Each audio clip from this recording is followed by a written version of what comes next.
5. 스제판 아르까지이치는 재간이 있는 덕택으로 학교에서 공부를 제법 잘하였지만 원래 게으름뱅이인데다가 무서운 장난꾼이어서 졸업할 때에는 꼴찌에서 몇 번째라는 좋지 못한 성적이었다. 그렇건만 항시 절제없는 생활을 하며 직급도 별반 높지 못하고 나이도 그리 많지 않은 축이었음에도 불구하고 그는 모스크바의 한 재판소 소장으로서 봉급이 높은 영예로운 지위를 차지하고 있었다. 그는 이 지위를 그 재판소가 속해 있는 성의 한 요직에 있는 자기 매부, 즉 누이 동생 안나의 남편인 알렉세이 알렉산드로위치 까레닌의 알선으로 얻게 되었던 것이다. 하지만 설사 까레닌이 자기 처남에게 그 지위를 알선하여 주지 않았다 손치더라도 스티바 오블론스키는 매부 이외에도 수십 수백 명이나 되는 형제니 자매니 친척이니 사촌 오촌이니 숙부 숙모니 하는 사람들의 연줄로 이 지위나 혹은 그와 유사한 지위를 얻어 그에게 꼭 필요하던 6천 루블 정도의 봉급, 아내의 재산이 상당히 많았음에도 불구하고 그의 경제 형편은 순조롭지 못하였던 까닭에 은 문제없이 받을 수 있었을 것이다. 모스크바와 페테르부르크의 절반은 스제판 아르까지이치의 친척 아니면 친구들이었다. 그는 이 세상의 권력자였던 사람들 내지는 권력자로 된 그런 사람들 사이에 태어난 것이다. 국가의 요직에 있는 사람들, 소위 장로라고 불리우는 사람들의 3분의 1은 그의 부친의 친구들로서 아이적부터 그를 알고 있었다. 그 다음 3분의 1은 그와 너나 하고 흉엄을 없이 지내는 사이였고 나머지 3분의 1도 역시 그와 안면이 깊은 사람들이었다. 즉 온갖 지위, 임대, 리권 등 지상의 행복의 분배자를 가진 유력자들은 모두 그의 친구로서 그를 모른다고는 할 수 없는 사람들이었다. 그리하여 오블론스키는 유리한 지위를 얻기 위해서 아득바득 애를 쓸 필요가 없었다. 다만 상부의 의사를 거역하거나 남을 질시하거나 언쟁을 하거나 불평불만을 품거나 하는 일이 없이 지내면 그뿐이었는데 본디 선량한 성품의 소유자인 그는 평생에 그런 일이라곤 한 번도 없었다. 만약 그가 자기에게 필요한 정도의 봉급을 받을 수 있는 지위를 얻지 못하리라고 누가 말한다면 더욱이나 그로서는 별로 남달리 턱없는 것은 요구한 것도 아닌 만큼 그는 오히려 그것을 가소롭게 여겼을 것이다. 사실 그는 다만 자기의 동년배의 사람들이 받고 있는 정도의 것을 바란 데 불과하며 또 한편 그런 정도의 직무라면 그는 어느 누구만 못지않게 감당해낼 수 있었던 것이다. 스제판 아르까지이치는 선량하고 쾌활한 성격과 의심할 여지 없는 성실성으로 하여 안면이 있는 모든 사람들로부터 사랑을 받았다. 뿐만 아니라 또한 그에게는 그 아름답고 명랑한 용모, 유난히 빛나는 눈동자, 검은 눈썹과 머리칼, 불그레 홍조를 띤 얼굴 가운데 육체적으로 친밀감과 유쾌한 기분을 자아내는 그 무엇이 있어 그것이 그를 대하는 온갖 사람들에게 작용하는 것이었다. 야, 스티바, 오블론스키, 저 친구로군. 하고 그를 만나는 사람은 거의 언제나 유쾌한 미소를 띄우곤 하였다. 간혹 그와 만난 이야기를 하고 헤어진 후에 생각하면 별로 이렇다 할 유쾌한 일이 없는 경우도 가끔 있었지만 그래도 다음 날이나 다음 날 그를 만나게 되면 마찬가지로 무척 반가워하는 것이었다. 벌써 3년째나 모스크바의 한 재판소 소장의 자리에 있으면서 스제판 아르까지이치는 동료들과 수하 사람, 상관들 그리고 그와 접촉이 있는 기타 모든 사람들의 사랑뿐만 아니라 나아가서는 그들의 존경까지도 받게 되었다. 스제판 아르까지이치로 하여금 근무 생활에서 이와 같은 전반적인 존경을 받을 수 있게 하여준 그 주요한 특성은 첫째로는 타인에 대한 극히 관대한 태도였으며 그것은 자기 결함에 대한 자각으로부터 온 것이었다. 둘째로는 그의 철저한 자유주의, 즉 그가 신문에서 읽고 배운 자유주의가 아니라 그의 피와 살 속에 배어있는 자유주의였으며 이로하여 그는 상대자의 재산이나 지위에 여하에는 관계없이 모든 사람들에게 아주 평등하고 꽃같이 대하였다.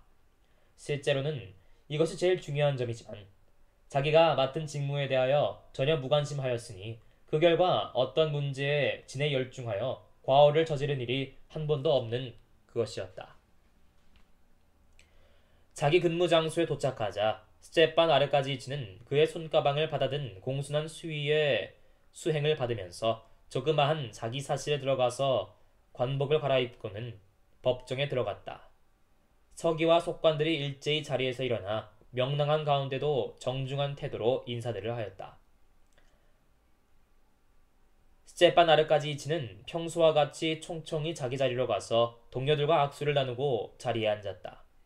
그는 체면을 잃지 않을 정도로 한두 마디 롱을 하고 지나가는 말로 몇 마디 하고는 일에 착수하였다. 경쾌한 분위기 속에서 사무를 진행하도록 하는데 필요한 자유와 간소성과 공식적인 격식의 그 경계선을 스테판 아르까지치처럼 정확히 분간할 줄 아는 사람은 아무도 없었다. 그러자 비서가 스테판 아르까지치의 모든 수하 사람들과 마찬가지로 쾌활하면서도 일변 공손한 태도로 서류를 들고 그 앞에 다가오더니 허물없는 친숙한 어조로 그것은 스테판 아르까지치가 퍼뜨린 것이었다. 말을 시작하였다. 드디어 뺀자 현청에서 보고가 들어왔습니다. 저 이것인데 드디어 왔나? 하고 손가락으로 서류를 짚으면서 스테판 아르까지치는 말하였다. 자, 그럼 여러분. 이리하여 심의는 시작되었다. 만일 저 친구들이 하고 그는 잠옷 위험 있는 표정으로 머리를 기웃하고 보고서를 읽는 것을 들으면서 속으로 생각하였다.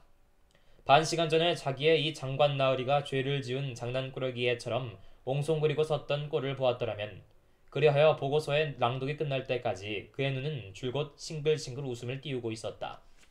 사무는 오후 2시까지 그냥 계속하기로 되어 있었으며 2시부터는 휴식 시간으로 점심 식사를 하는 것이었다.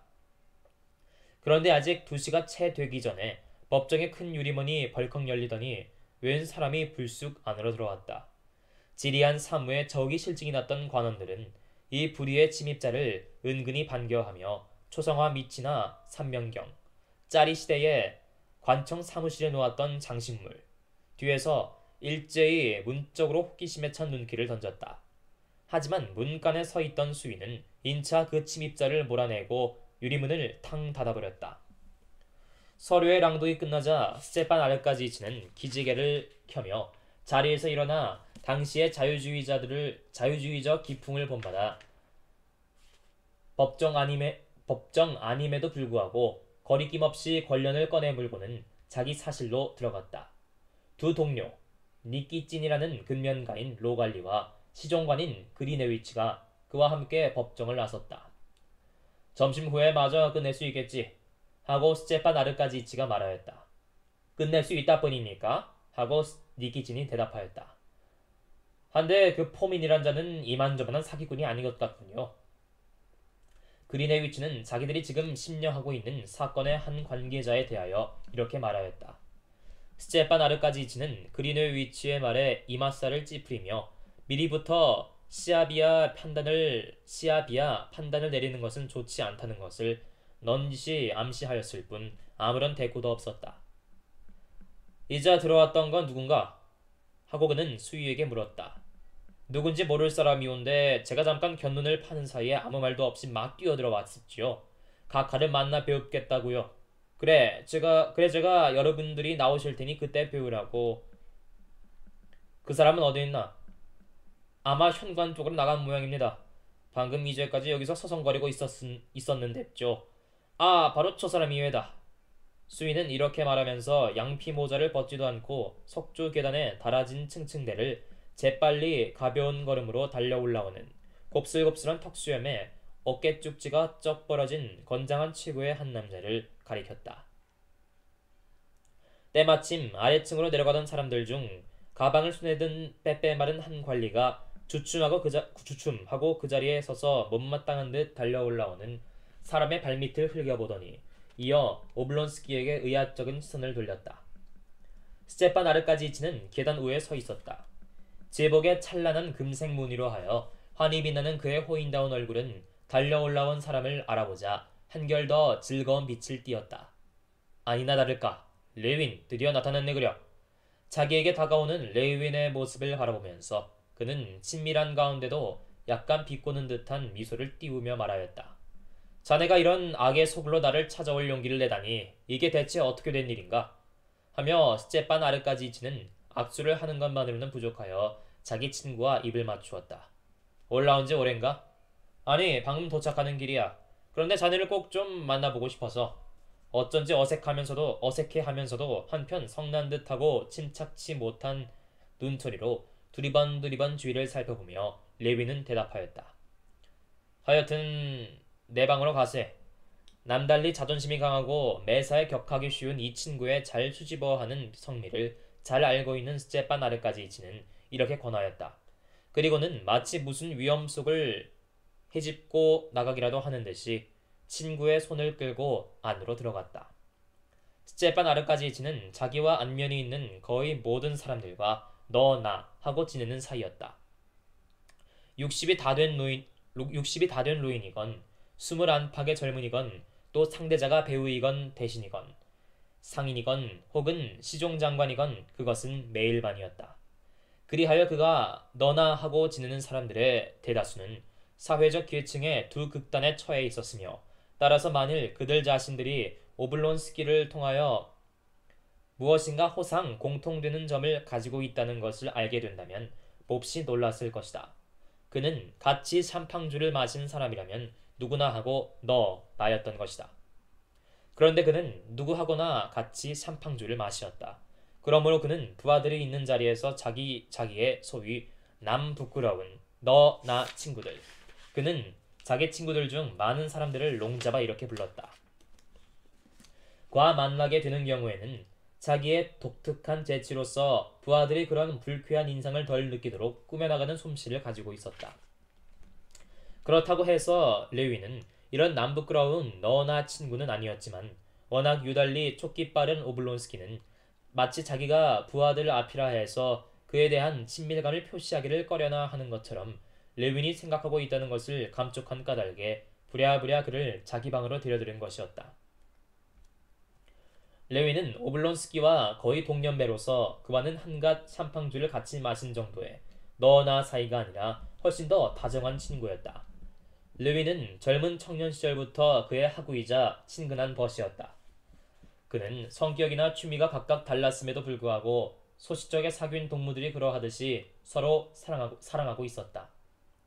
그러나 그러면서도 각이한 사업 분야를 선택한 사람들 사이에서 흔히 볼 수 있는 것처럼 그들은 저마다 이성적인 판단으로는 상대방의 사업을 시인하면서도 한편 마음속으로는 그것을 경멸하고 있는 터이었다.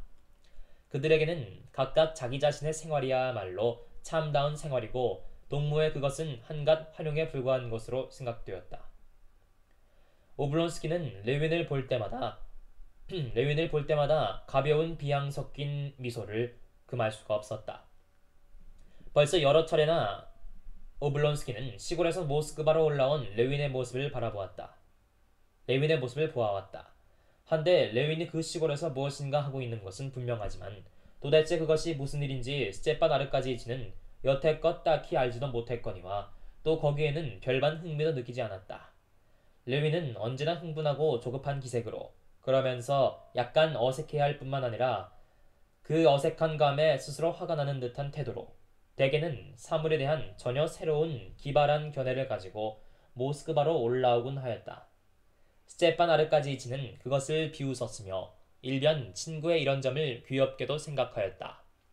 이와 꼭 마찬가지로 르윈 역시 자기 친구의 도회적 생활 양식과 하찮은 일로밖에 생각되지 않는 그의 관청 근무를 내심으로 은근히 경멸하였으며 또 그것을 비웃곤 하였다. 그런데 오블론스키는 세상 사람들 모두가 하는 일을 자기도 하면서 자신만만하게 호인다운 웃음을 웃었다면 한편 레위는 그런 자신심이 없었을 뿐더러 때로는 노한 태도까지 보이는 것이었다. 바로 여기에 차이가 있었다. 우린 자네를 퍽 기다렸다네. 자기 방에 들어서자 이제는 위험한 구역이 끝났다는 듯 레윈이 손을 놓으며 스테판 아르까지치는 말하였다. 참 반가우이. 자네를 만나니 정말이야. 하고 그는 말을 이었다. 근데 어찌 된 셈인가? 어때? 여기는 언제 왔나? 레윈은 아무런 대꾸도 없이 잠자코 자기에게는 초면인 오블론스키의 두 동료의 얼굴, 특히 사치스러운 그리네위치의 두 손을 흘끔흘끔 곁눈질할 뿐이었다. 그 손은 손가락이 유달리 희고 기다란 데다 굉장히 길고 끝이 까부러든 누런 손톱을 길렀고 또 팔목에서는 주먹만한 커다란 카우스 단추가 눈부신 광채를 내고 있었다. 그리하여 분명히 손이 레윈의 모든 주의를 빼앗아 버리고 그에게 사교의 자유를 주지 않는 모양이었다. 오블론스키는 대뜸 그것을 눈치채고 빙그레 웃었다. 아, 참 초면들이지.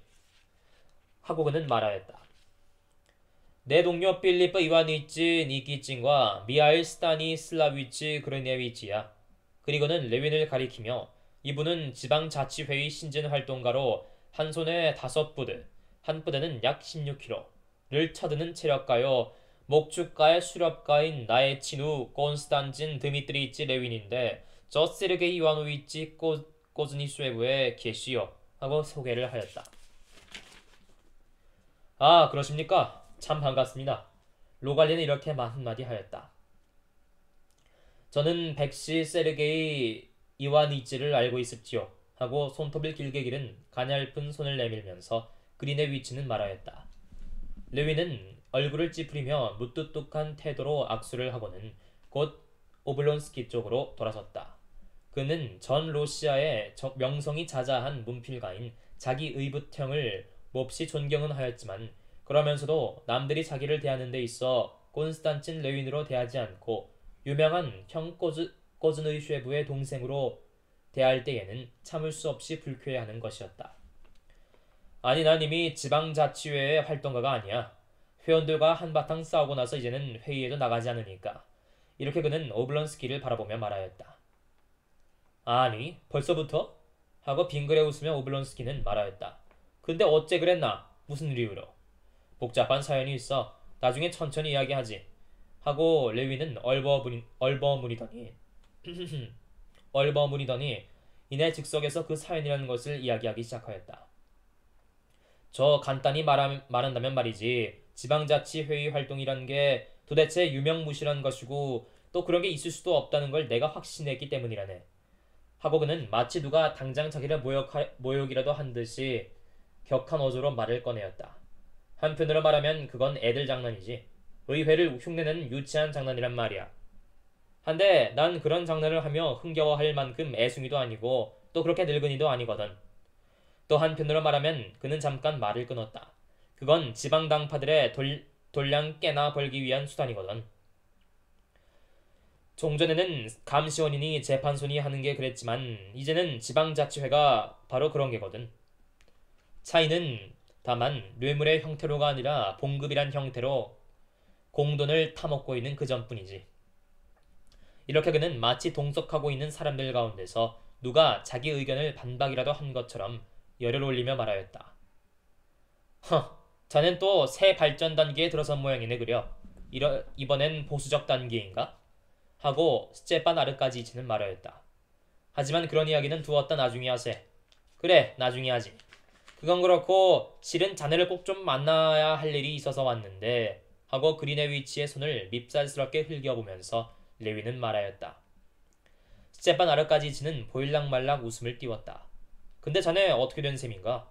다시는 구라파식 양복을 절대 안 입는다고 큰 소리를 치더니 프랑스 재봉사가 지은 것이 분명한 레윈의 새 양복을 찬찬히 살펴보며 그는 말하였다. 틀림없어. 뻔한걸. 새로운 발전 단계라는 게. 레윈은 벼랑간 얼굴이 새빨개졌다. 그런데 그것은 어른들이 부지불식간에 약간 낯을 붉히는 그런 것이 아니라 어린 사내애들이 무슨 점적한 일이 있을 때 부끄러움을 타는 자기 꼴이 남보기에 우스울이라는 것을 느끼면서 그로 말미암아 더욱더 부끄러워하며 나중에는 눈물까지 나올 정도로 얼굴이 빨개지는 그런 종류의 것이었다. 아주 영리해 보이면서도 남성다운 친구의 얼굴이 그처럼 어린애 모양으로 새빨개진 것이 차마 마주보기에 무엇하여 오블론스키는 슬며시 외면해버렸다. 그래, 대체 어디서 만나기로 할까? 사실 난 꼭 기어이 자네하고 해야 할 말이 있는데 하고 레위는 친구를 쳐다보았다.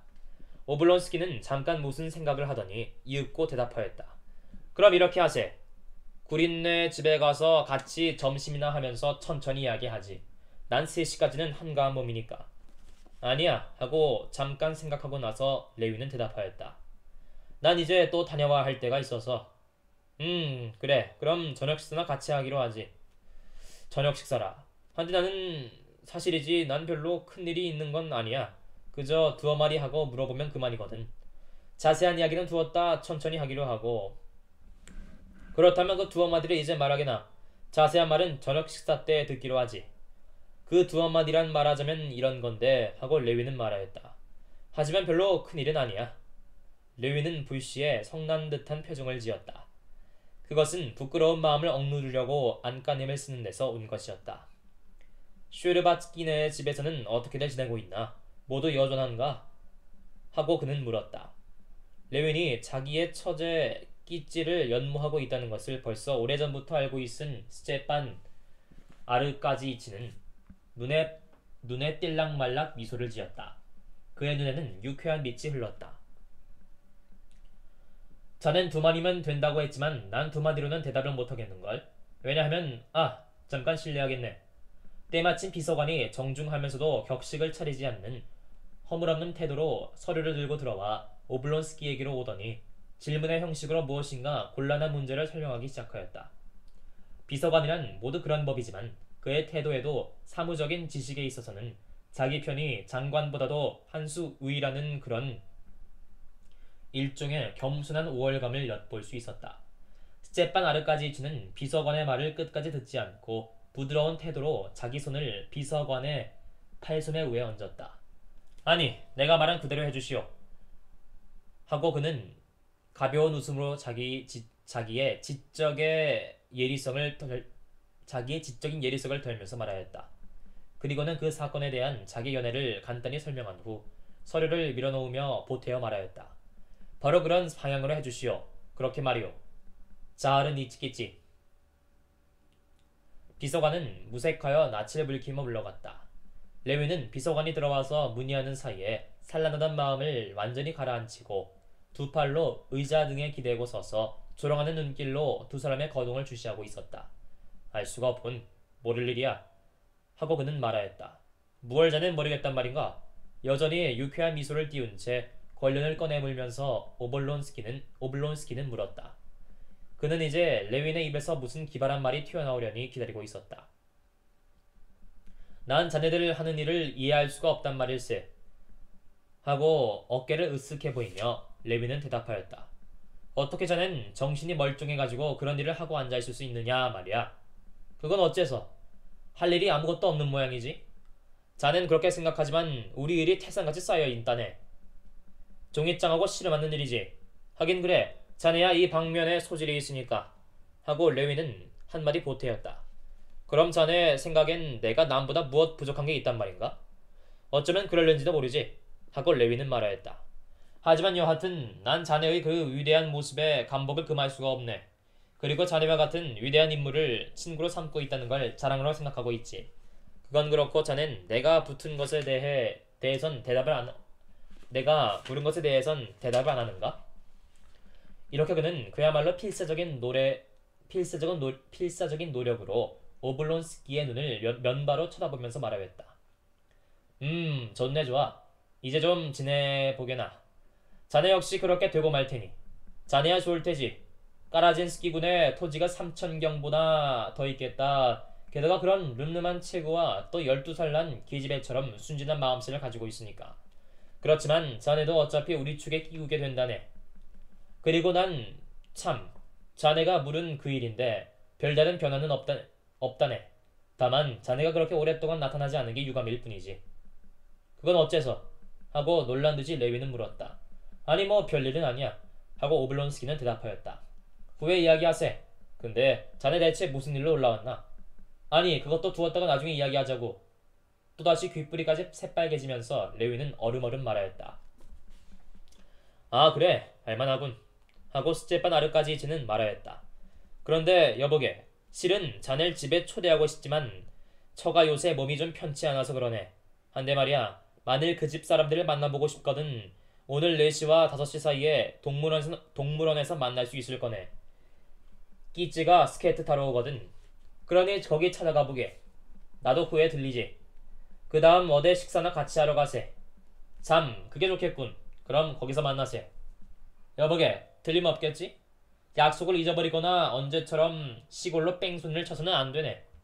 하고 웃으면서 스제반 아르까지치는 소리쳤다. 아니, 염려 말게. 그리고는 문턱을 넘어설 때에야 비로소 자기가 오블론스키의 동료들에게 인사할 것을 깜빡 잊어버렸다는 것을 뒤미쳐 생각하면서 레위는 방을 나섰다. 아마 대단한 정력가이신 모양이군요. 레윈이 나간 뒤에 그린의 위치가 한 말이었다.